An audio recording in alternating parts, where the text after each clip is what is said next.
All right, this is going to tackle again the issue of procreation and antinatalism because this is actually the highest philosophical question. If you run into philosophy, some people may have come across the phrase or the understanding that the highest philosophical question is whether or not to commit suicide. But really, what that means is whether or not life should be lived, or like the Stoics say, to be or not to be.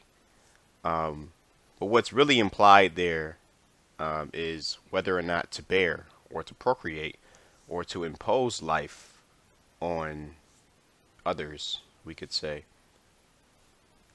This is antinatalism or the question of procreation, or even pronatalism if you believe in imposing life on others because it's nature. Now, imposing life or procreation is going along with nature. There's a Taoist proverb that says, "Those who go against the will of heaven follow the course of nature, while those who follow the will of heaven go against the course of nature." Because the course of nature is procreation. Creation and procreation are one and the same. To go along with creation is to go against the will of heaven.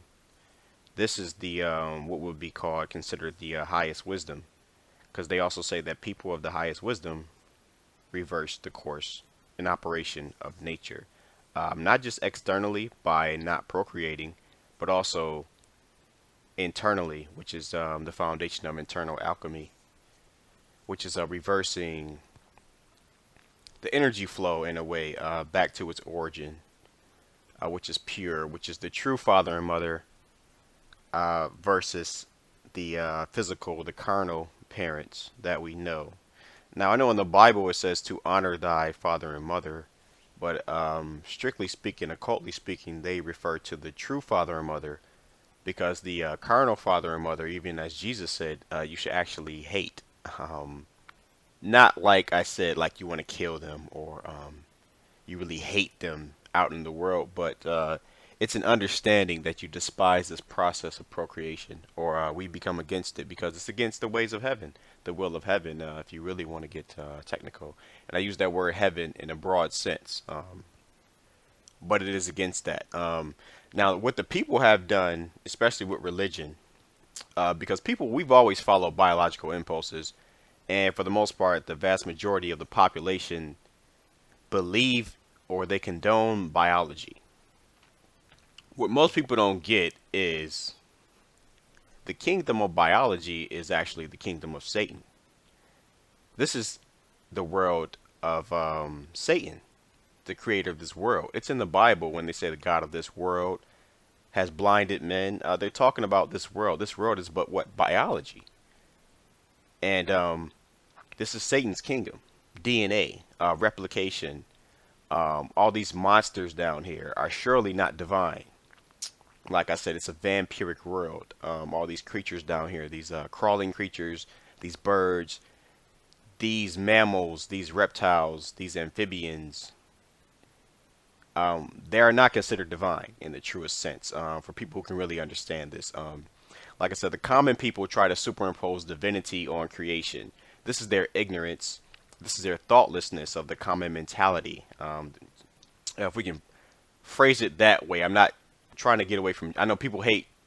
You're judging people, but I'm speaking about mentality here, and the common mentality tries to superimpose divinity on creation. So when they talk about heaven, um, they speak of they're trying to condone procreation as a way to bring someone into the world as a test to get into heaven, which is a lie, because they're condoning the biological impulse, the biological function and process of procreation. Like I said, they're superimposing divinity on it. This is the ignorance. When you get into the real studies, the real sagely wisdom understanding of creation, it's the reverse of that. It's not the condoning of nature, it's actually trying to reverse nature and cease and desist from nature. Because what is nature but birth and death of the experiencer? We can look at vistas of trees and the forest and the riverbanks and all this crap that people do to try to save the world is beautiful. But when we talk about experience, it is but birth and death. It comes with decay, decline, and death. Birth does. But that's not to say birth is okay if it wouldn't be for death. Birth is the problem because birth is the source of all ills. There's a narrative in the Hindu mythology about Shiva, who was an ascetic, basically someone who just meditated all day and smoked hemp. He was a bachelor and he had no children. He wasn't procreation. So Brahma comes to him, the creator of this fallen world, this mistaken creator, and he asks him to procreate, to bear a child, and Shiva refuses. Shiva says, "Well, I'll procreate if the child would not have to go through re-death, or it would the child would be immortal in a certain sense." Brahma refuses. He just doesn't answer Shiva back. That's his answer. Because, like I said, they're against this whole process of birth and death. It's not considered divine. Um, so when we look into these Hindu texts, there's a book by Wendy Doniger. It's called Imagining Creation. This is page 101. And they're talking about birth. They're talking about the embryo. And they're speaking, this is talking about the embryo here. It says, then it begins to remember its many previous existences in the will of rebirth, and that depresses it. And it tosses from side to side, thinking, I won't ever do that again as soon as I get out of this womb. So they're talking about the baby, how it's kicking and everything, and they're like, oh, it's kicking, oh, it's a beautiful thing. And it's like being in a cage. The embryo is like being in a cage. Could you imagine someone right now placing you in an embryo, a sack? You'll want to get out. It won't be comfortable. It's not a beautiful thing. So continuing, it says, I will do everything I can so that I won't become an embryo again. It thinks in this way as it remembers the hundreds of miseries of birth that it experienced before in the power of fate. Then as time goes by, the embryo turns around, head down, and in the ninth or 10th month it is born. As it comes out, it is hurt by the wind of procreation. It comes out crying because it is pained by the misery in its heart. When it has come out of the womb, it falls into the unbearable swoon. It regains consciousness when it is touched by the air. Then Vishnu's deluding power of illusion assails him, and when his soul has been deluded by it, he loses his knowledge. As soon as a living creature has lost his knowledge, he becomes a baby. After that, he becomes a young boy, then an adolescent, then an old man, and then he dies, and then he is born again as a human. Thus he wanders on the wheel of rebirth like the bucket on the wheel of a well. So they're looking at birth in the context of rebirth, sort of reincarnation. As I mentioned in the previous video, reincarnation is not literal.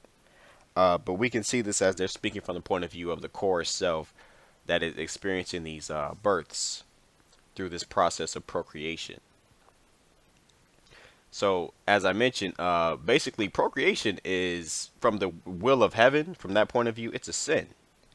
It's not condoned. You're imposing life on someone. Life is a burden.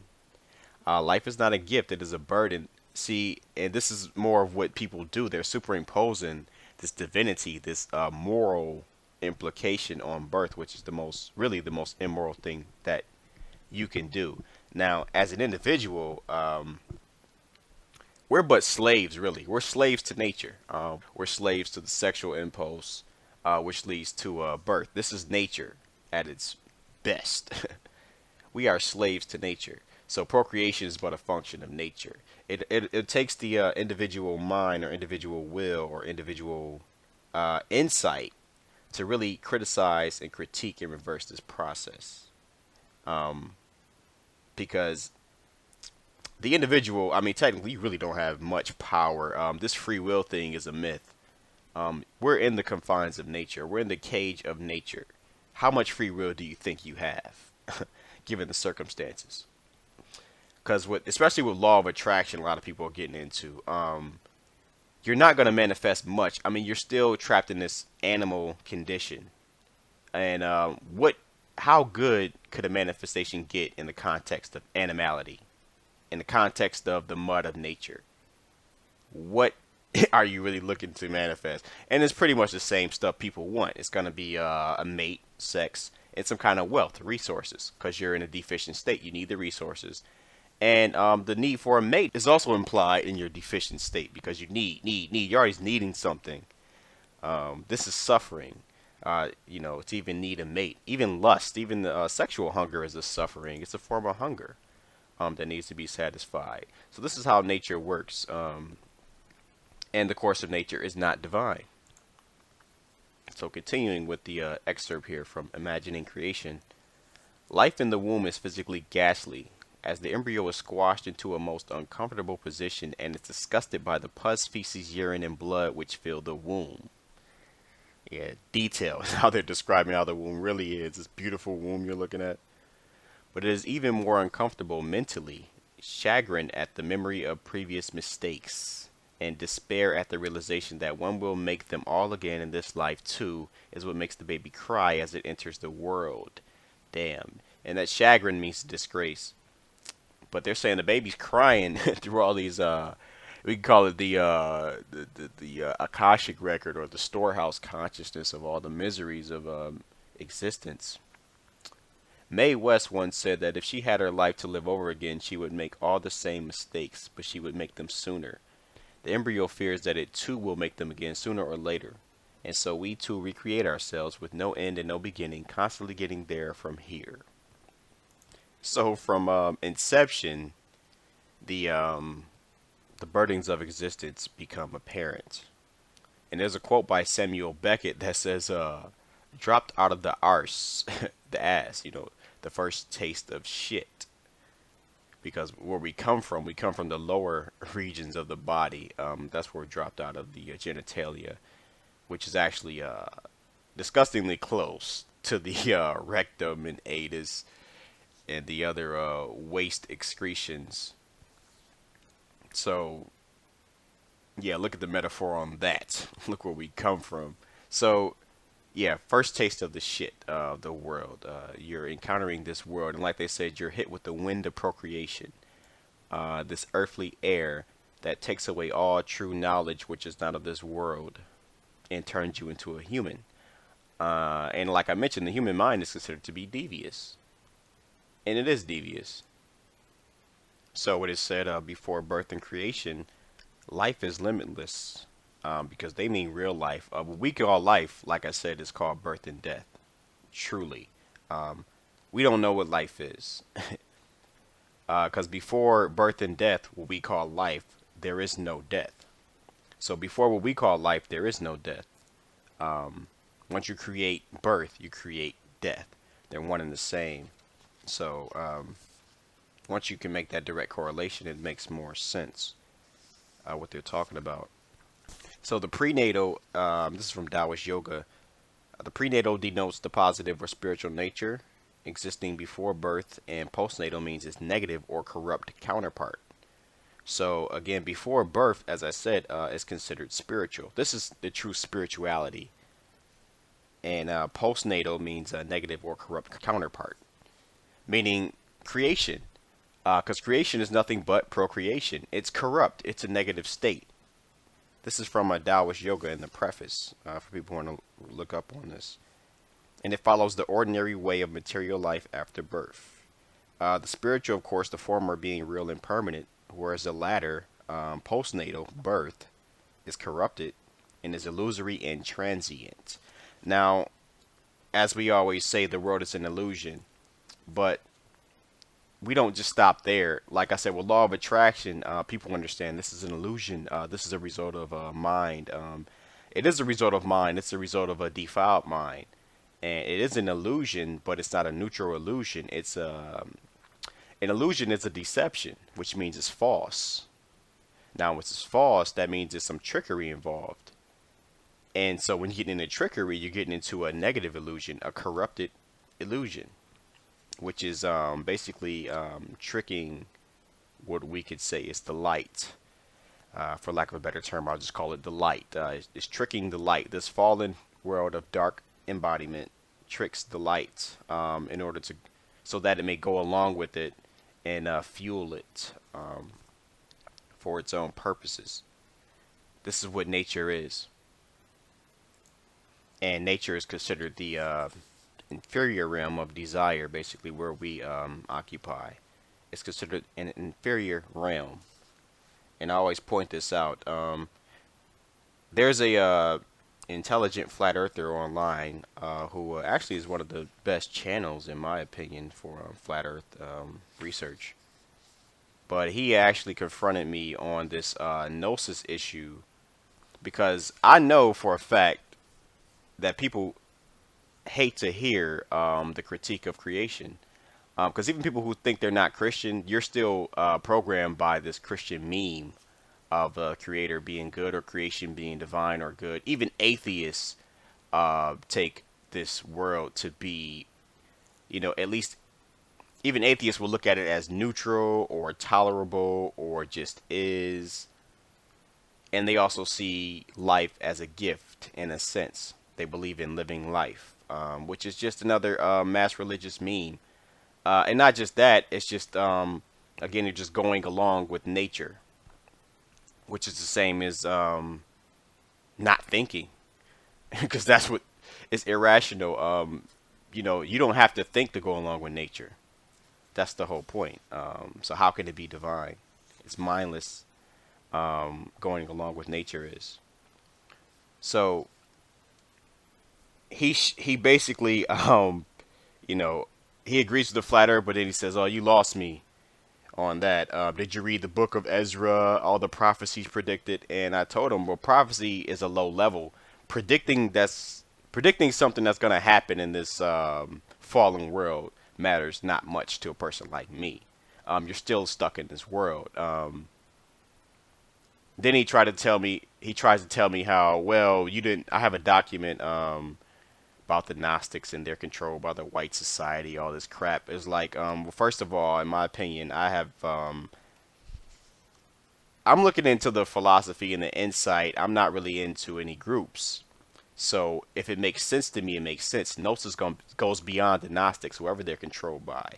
And personally, any knowledge or wisdom telling you to get beyond this world and telling you the truth of creation is truthful, in my opinion.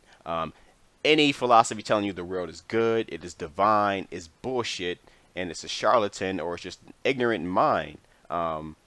Because none of the people of the highest wisdom say shit like that. Only the common people say that, or people who just don't think about stuff like this. They just go along with it. This is a debauchery. This is a scandal. This is a crime of creation. And like I said, this imposing of life, which is the most ignorant thing that nature and its humans do and its other creatures, is the ultimate crime. Highly unnecessary. It's but a burden, and it only comes with toil and death. So I understand a lot of people hate to look at creation in that way, but it is truthful and it's undeniable. It's sort of self-destructive in a way, how it operates. And what people try to do is say, well, life is just about the experience, but there is no experience without its functions, and you have survival here. And the functions of nature and survivor are just malfeasant. It's war. Nutrition is war. There's a lot of pain and misery involved everywhere you turn. And without this pain and misery, there is no survival, which means there's no experience. So you have to look at what it's built on, not the notions you have in your head about what balloons you're going to chase next.